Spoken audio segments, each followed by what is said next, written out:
আসসালামু আলাইকুম রহমতুল্লাহি ওয়া বারাকাতুহু। আমাদের খামারাতি মার্কাজুল কওমি মাদ্রাসার সুনামধন্য শিক্ষক কারিশা হুজুর মৌলানা শফিউল ইসলাম সাহেব হেফজখানার ছাত্রদের কোরআন শরীফ হাতে তুলে দিচ্ছেন। আপনারা দেখতে পাচ্ছেন এক একটা ছাত্র 20 জন ছাত্রকে কোরআন শরীফ হাতে তুলে দিচ্ছে। কোরআন শরীফ তুলে দিয়ে দেওয়া হচ্ছে। তোমরা সবাই এই কোরআন শরীফ যারা দান করছে, বিশেষ করে যিনি দান করছেন ওনার জন্য দোয়া করব। তোমরা তেলাওয়াত করে করে ওনাদের জন্য দোয়া করো। আল্লাহ তাআলা যেন ওনাদেরকে দুনিয়াতে সব দান করে, মরণের পরে কিয়ামত পর্যন্ত এই সবের সদকা জারিয়া যেন কিয়ামত পর্যন্ত আল্লাহ তাআলা জারি রাখেন। আমিন। তোমরা পরে পরে কোরআন শরীফ তেলাওয়াত করে কেউ হাফেজ হবে, মাওলানা হবে। অনেক ছাত্র এখানে তেলাওয়াত করে হাফেজ, মাওলানা, মুফতি, মুহাদ্দিস হয়ে যাবে।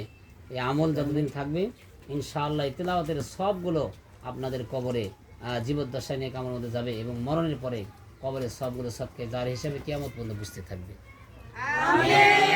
ওনাদের জন্য আমরা নিয়ে খাওয়ার জন্য দোয়া করি। ব্যবসা বাণিজ্যের জন্য আল্লাহ তাআলা বরকত দান করেন। পাশাপাশি এই কোরআন শরীফ যতদিন থাকবে, যতদিন তেলাওয়াত করবে, এই তেলাওয়াতের সবগুলো ওনাদের কবরে আল্লাহ তাআলা পৌঁছায় দিন। ওনারা যাদের সাথে যোগাযোগ করতেছে ইনশাআল্লাহ আমরা দোয়া করি ওনারা যেন আমাদের মাদ্রাসার দিকে সার্বিক সহযোগিতা, বিশেষ করে কোরআন শরীফ দেওয়ার কারণে আমরা কৃতজ্ঞতা প্রকাশ করছি।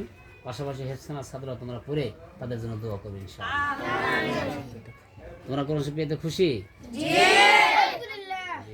আরো তোমাদের জন্য বাজেট হবে ইনশাআল্লাহ।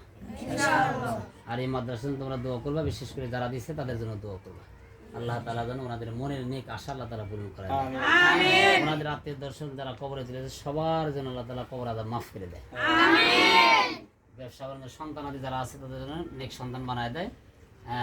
এই পৃথিবীর মধ্যে যেন ভালো একজন সন্তান হিসেবে আল্লাহ তাআলা ওনাদের সন্তানদেরকে আল্লাহ তাআলা কবুল করেন।